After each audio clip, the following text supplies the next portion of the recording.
HR issues can kill you. One complaint against your company can turn your world upside down. And you spend way too much time dealing with HR when you should be spending your time on making a profit. You should talk to Bambee. With Bambee, get access to your own dedicated US-based HR manager starting at just $99 per month. They get to know you and your business while providing HR expertise and the personal touch you need and want. They're available by phone, email, and real-time chat, so onboarding and terminations run smoothly. Team members reach peak performance, and your business stays compliant with changing HR regulations. And with Bambee's HR Autopilot, you'll automate important HR practices like setting policies, training, and feedback. HR managers can easily cost $80,000 a year, but Bambee starts at $99 per month. Schedule your free conversation today to see how much Bambee can take off your plate. Go to Bambee.com right now and type in Accelerate under podcast when you sign up. It'll really help the show. Spelled BAM, BEE.com. Bambee.com. Type in Accelerate.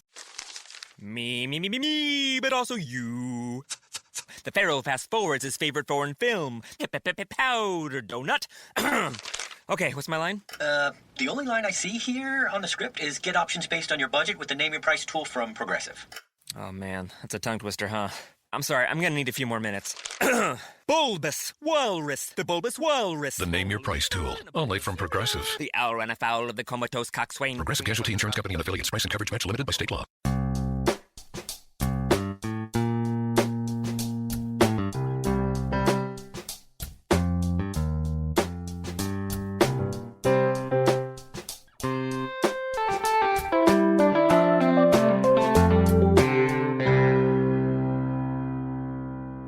Welcome to Accelerate Your Business Growth with your host, Diane Helbig. Diane is a leading small business development and leadership coach, author, and speaker who is passionate about sharing valuable ideas, tips, and techniques with business professionals worldwide. Diane brings you the world's experts and gurus in all things business, whether it's sales, structure, social media, planning, or plateauing. Guests bring their expertise and energy to each episode. When growing your business is your focus, Accelerate Your Business Growth is the show to listen to. Got a topic or guest suggestion? Let Diane know. The goal is to make sure you have the information you need to move your business forward. Thanks for joining us. Settle in and enjoy. Hi, everybody. Thanks so much for joining me. Today's podcast is sponsored by Audible.com, and we are offering you a free trial of Audible. You can go to audibletrial.com/businessgrowth, sign up for the trial, and really look around because there's a lot more audio entertainment there than you might realize. The Accelerate Your Business Growth podcast has gained recognition as a great resource for small business owners, business leaders, sales professionals, business people of all sorts. And that is because of the guests. These are folks who have expertise in particular areas of business. And they join me for a conversation where they share that expertise with all of you.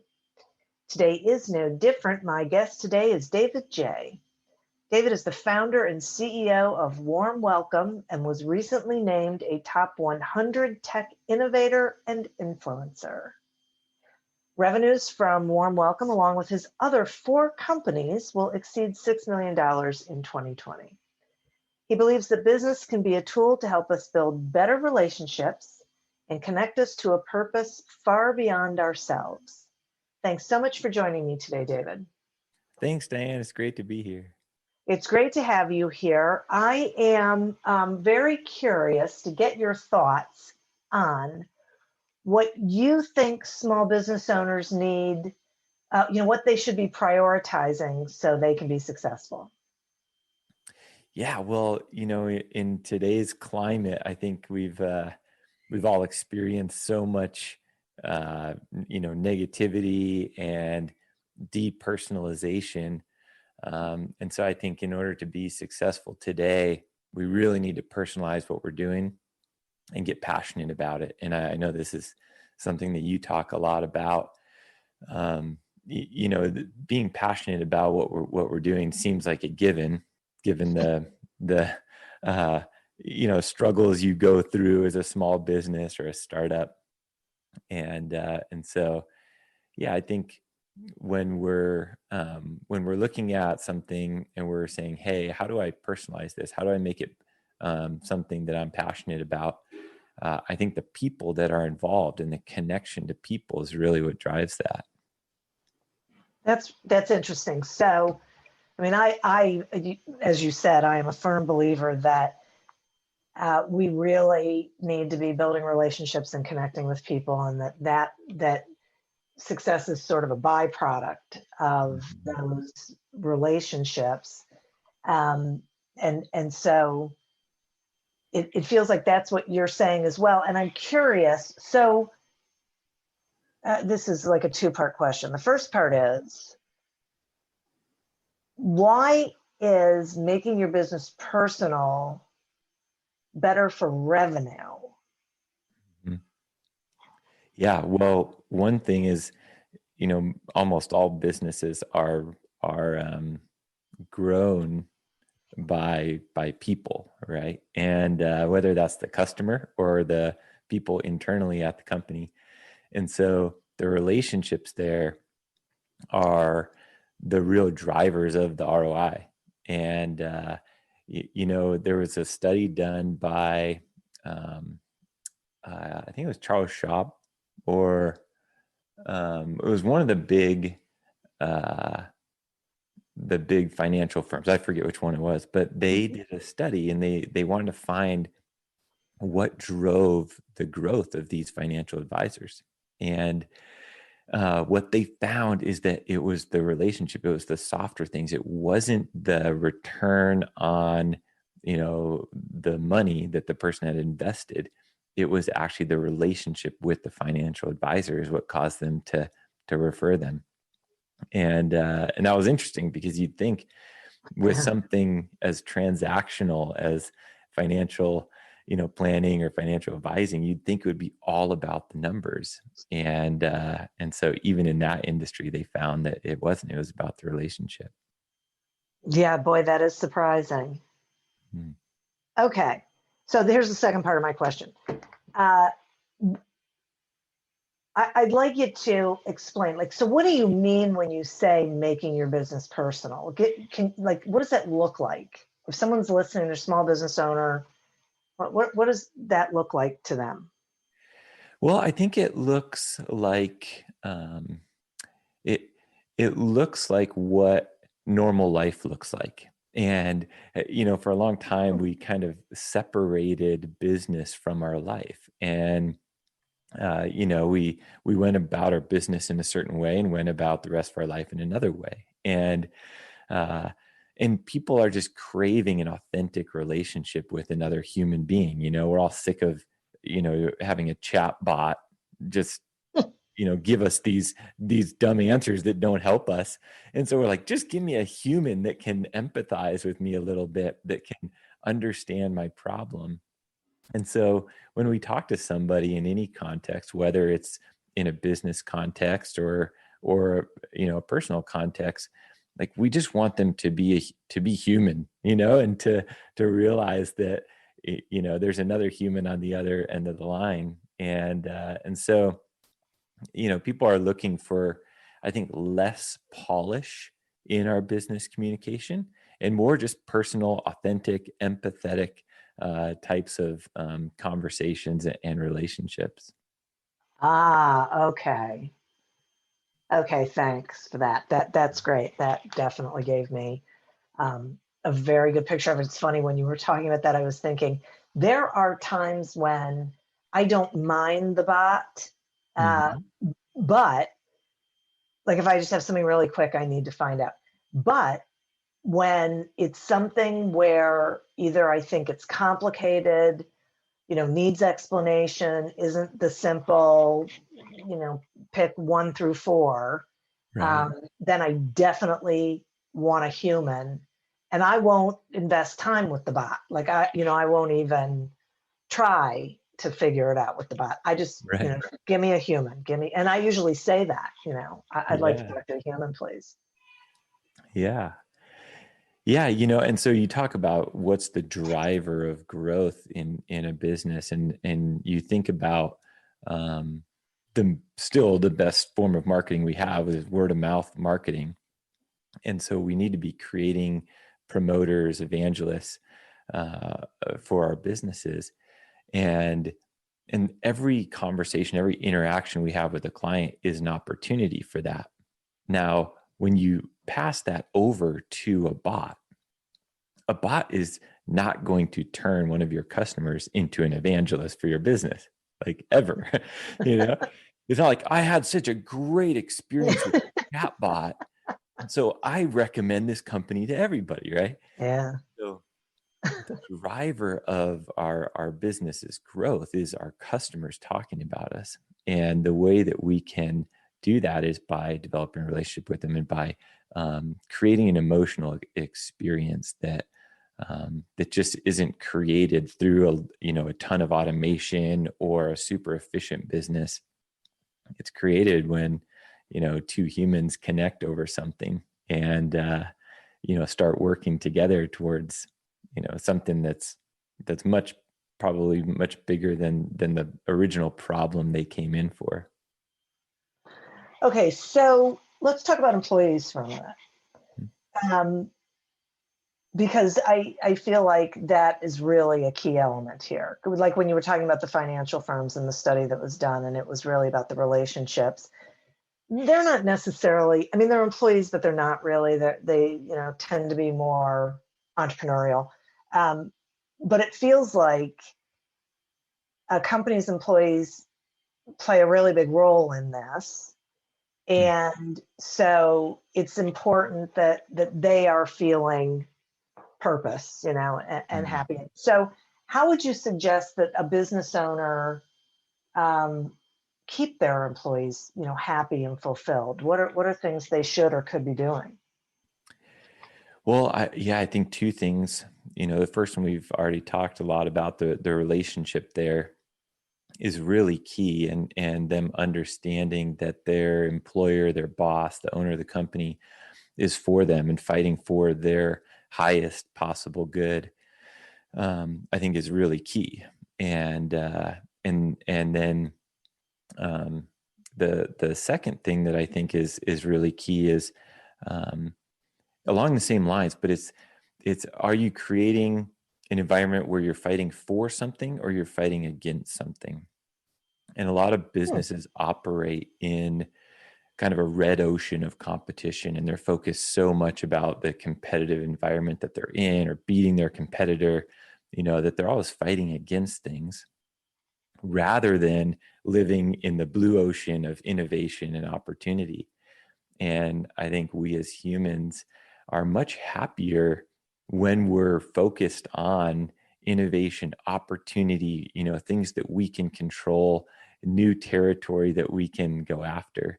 And so I think the leaders of the companies that create that environment have much happier employees, because they're all moving together towards something as a team. They're all fighting for something instead of fighting against something.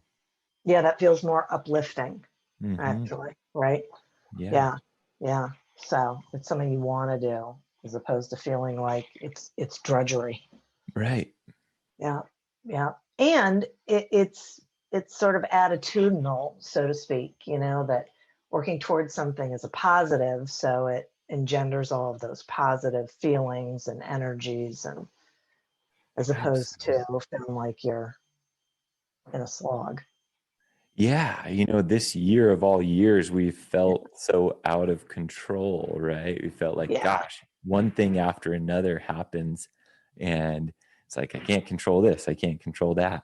And so I think at least with our businesses, if we can focus on what we can control and then make progress towards it, like it just changes our entire state. It gets us excited about moving forward in life rather than, being the victim of all these things that we can't control anyway. Exactly. Right. Definitely. Okay. I'm going to take a quick sponsor break so then we can continue the conversation.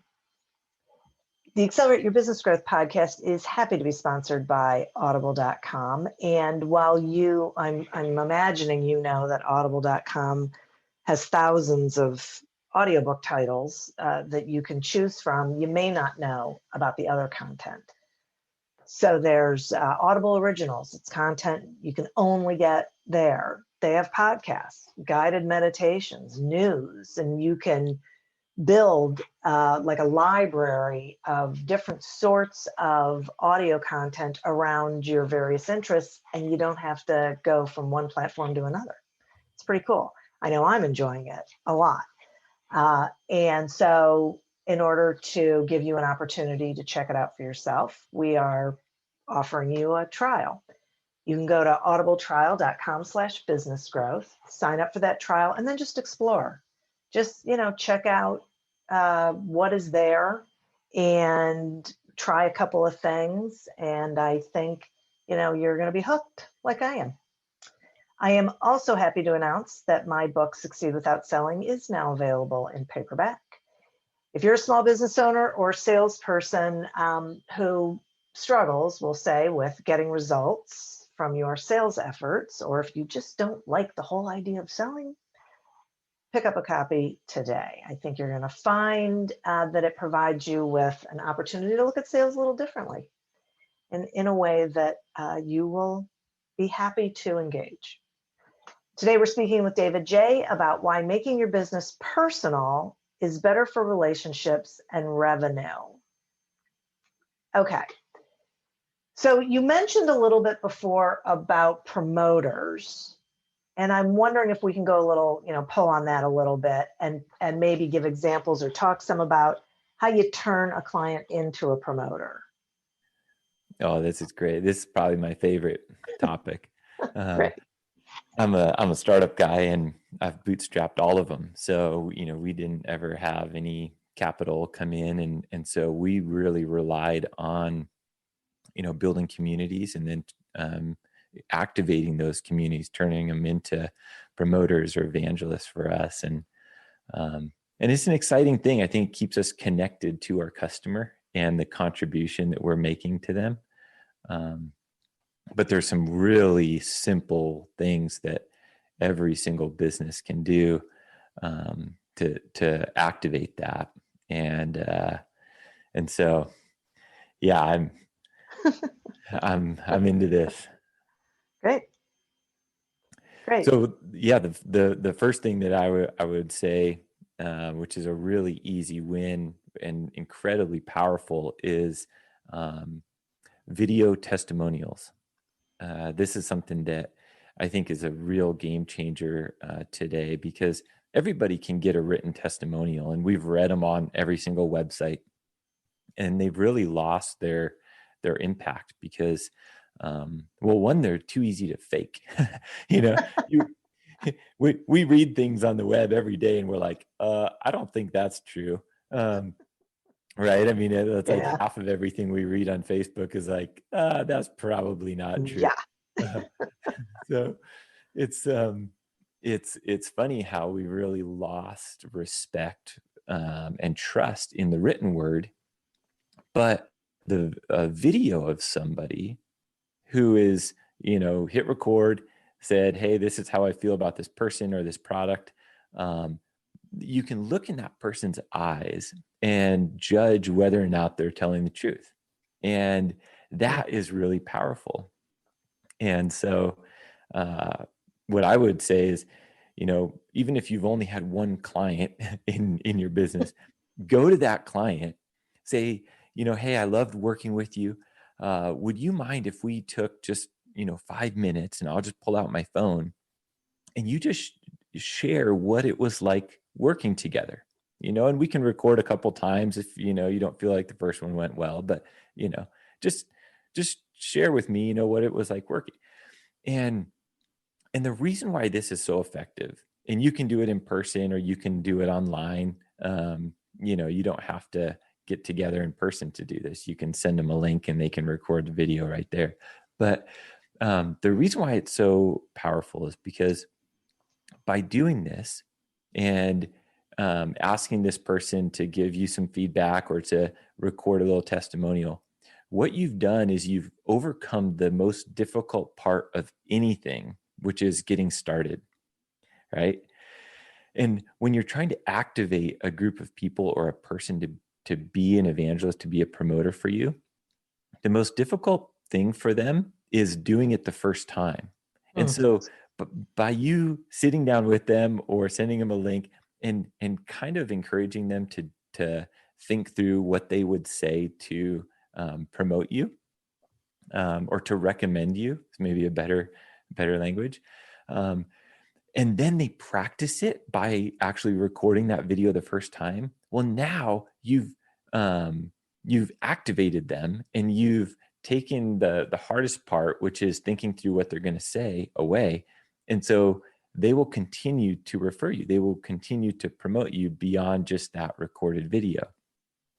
The second part of that is, now that you have the recorded video, you have something that you can go put online. You can share in ads, you can put it on your website and have it scale a little bit more, right? So you got word of mouth marketing going, but then also word of mouse marketing going, which is a more scalable version of word of mouth. So very simple thing, takes you a few minutes, incredibly powerful in terms of activating a referrer. And it's something that everybody can do. You don't need anything special. You just, ask them for it. Wow, that's crazy. So I have to ask this question, which I think a lot of people are thinking as they're listening to this. I'm not even sure how to ask the question. How do you get over the discomfort of asking? Yeah, you talked in your book and in your podcast about small business owners not wanting to be salespeople. Yeah, and it's a common thing. Like people don't want to feel like they're self-promoting or feel like they're selling or things like that. And I think when you take that out of the conversation and you don't say like, hey, will you say all these nice things about me, right? You're not even saying that. You're just you're going to this customer who you feel like you've had a good experience with, and you're asking them just to share about their experience with you, right? So it's authentic, it's real, it's not it's not like disingenuous. It's like, hey, we work together, or we're friends or whatever. Would you mind sharing about that experience? And you're not trying to craft it a certain way. It's just people being normal. Like, everyone loves to share about good stuff, right?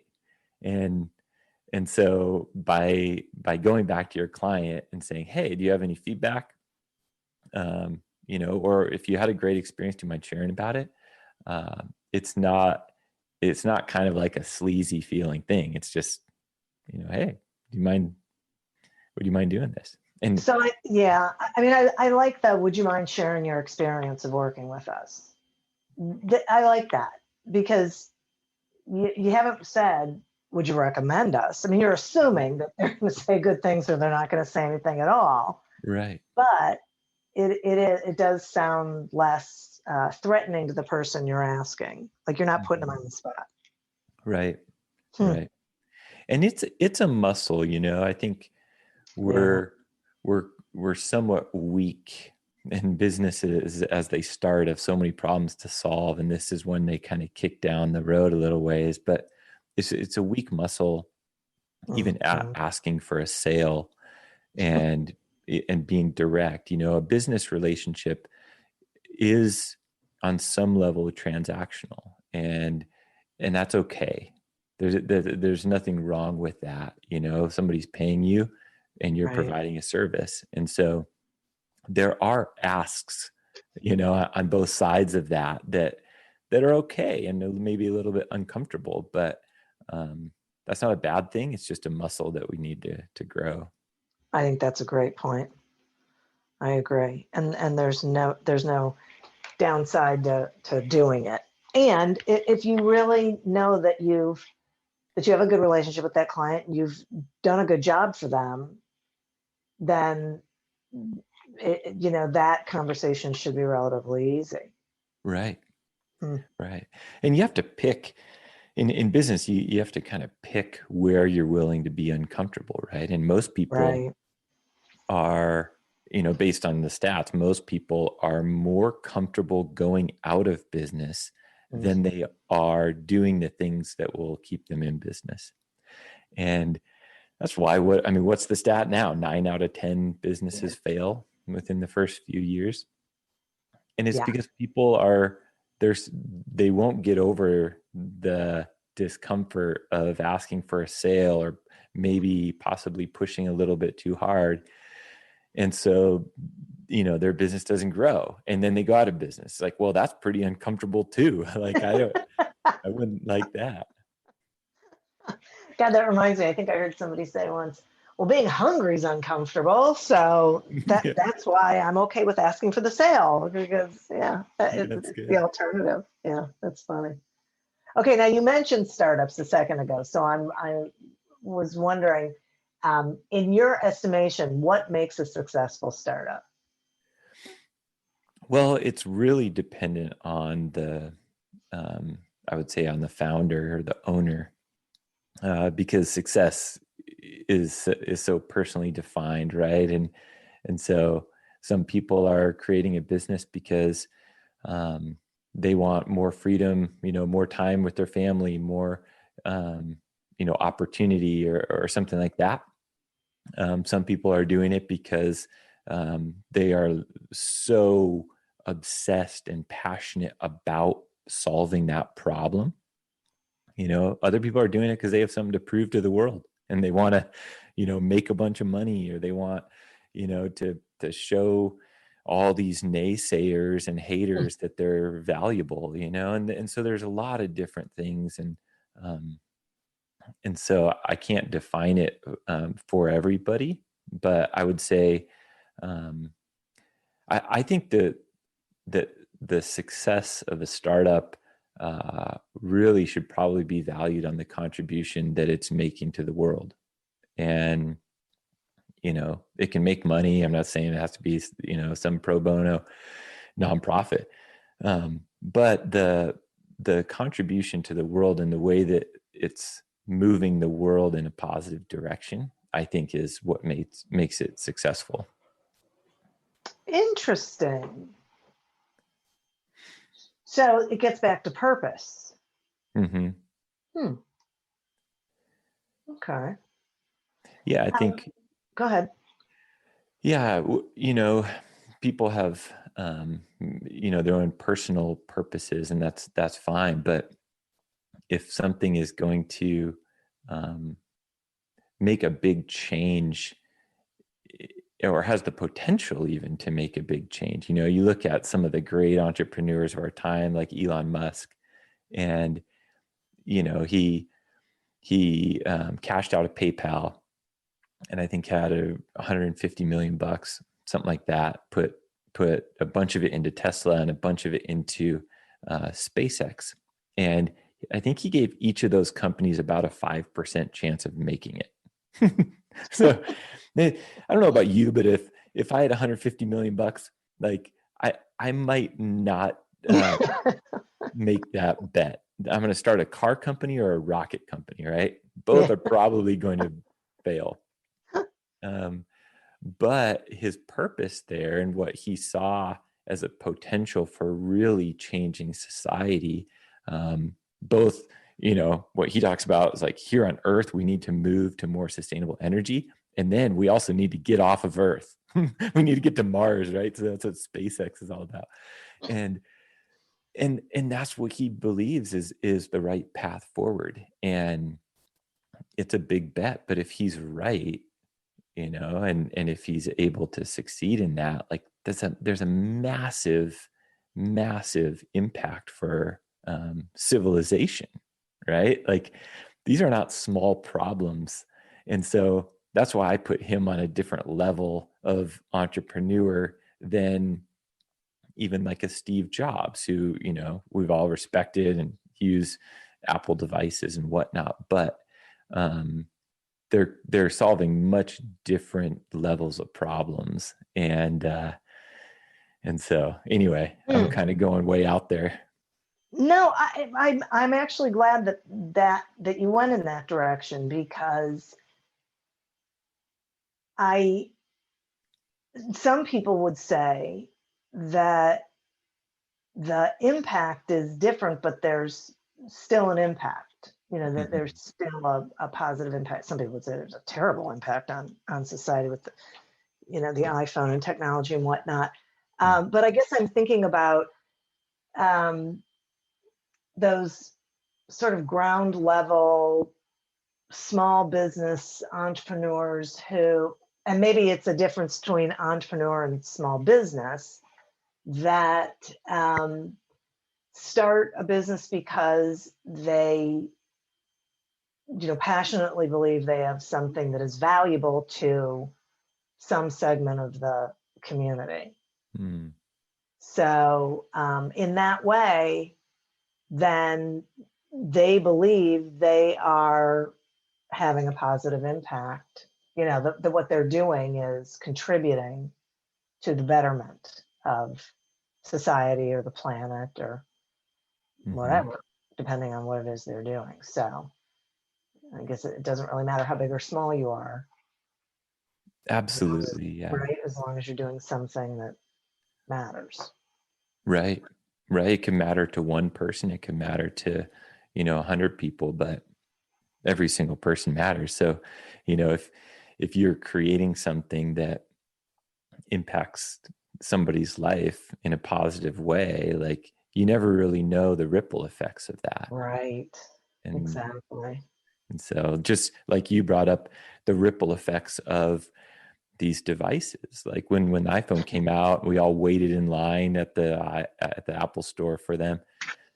Like, we didn't know, you know, 10 years later that there's a chance these are contributing to some really negative things. And, you know, we see depression skyrocketing and, you know, suicide and all this stuff. And it's like, you don't know that at the beginning. And I'm not blaming anybody for that, but it's like, we don't always know what's going to happen down the line. Right. Exactly. Yeah. Sometimes there are unintended consequences. Yeah. That's really interesting.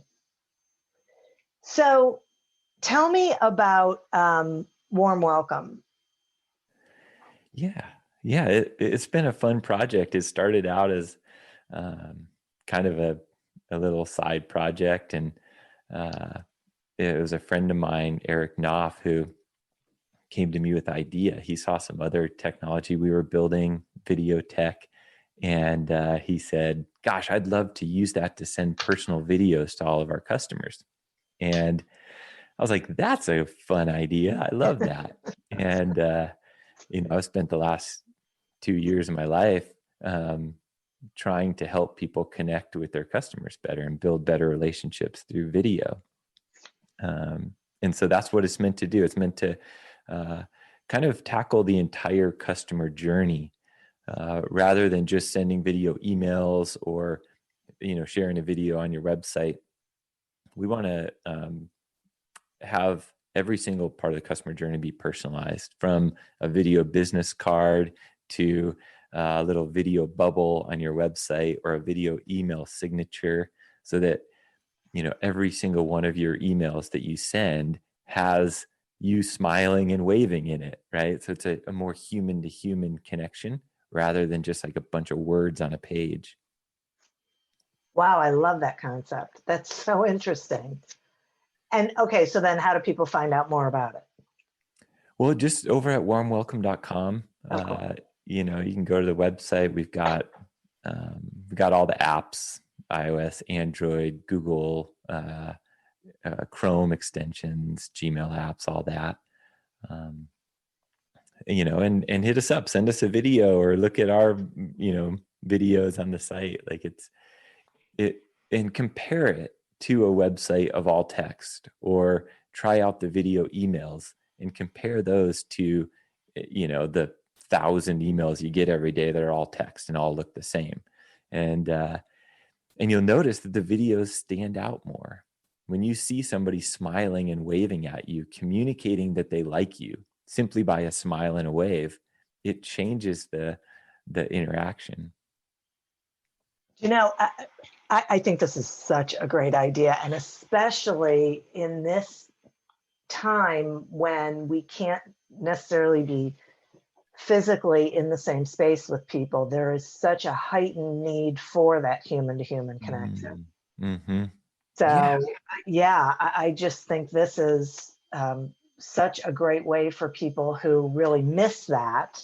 And most of the people I talk to, that's what they say, that the thing they miss most is being able to network and interact with people and engage with people, and they don't know how to do it digitally. Well, this sounds like a great element, a great piece to be able to add. That's really interesting. Yeah, because you really stand out. You can use this on LinkedIn.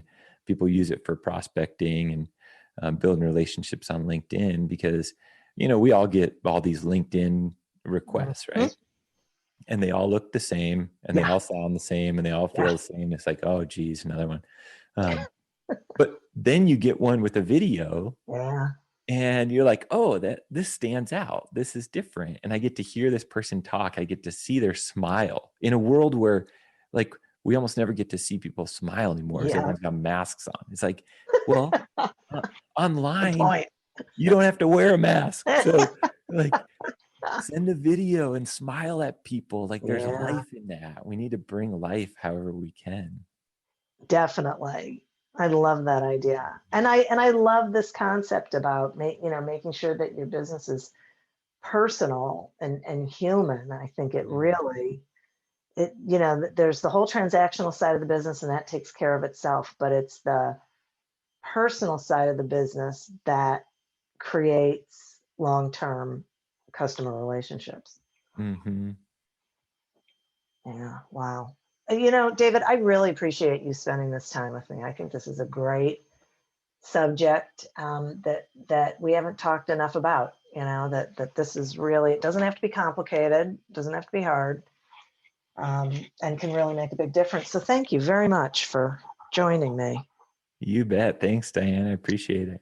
Absolutely. And listeners, not only does this give you food for thought and, making sure that internally and externally your business is really personal and human, but head on over to warmwelcome.com and check that out. I know I'm going to. And I'd like to thank our sponsor, audible.com. Pick up your free trial. Go to audibletrial.com/businessgrowth.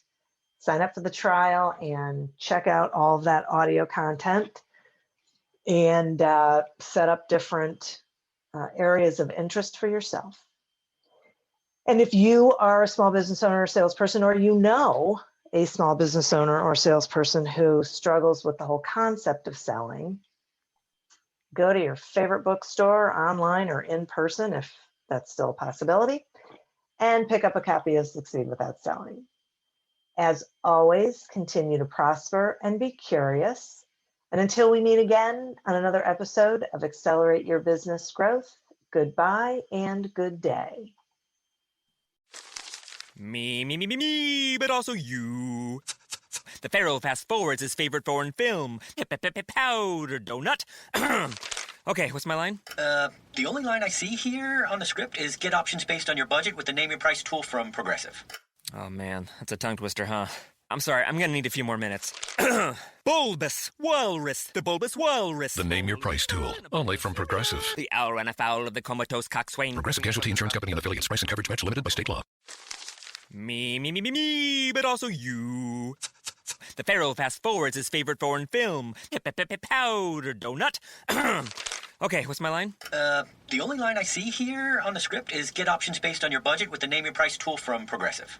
Oh man, that's a tongue twister, huh? I'm sorry, I'm gonna need a few more minutes.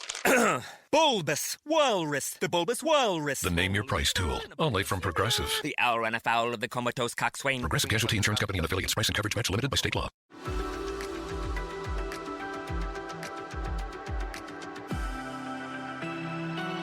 Are you tired of the same old productivity hacks? Have you read the top 20 books on effectiveness, and yet your workdays and email inbox still causing anxiety, burnout, and even depression? Ready to learn the latest in brain-based modalities, techniques, and technologies to optimize your success and well-being? Welcome to the Focus to Evolve podcast, where we'll illuminate your path to spacious productivity and balanced thriving. Each week, we dive into deeply insightful and immediately impactful methods to help you become highly effective while promoting health, profitability, and well-being.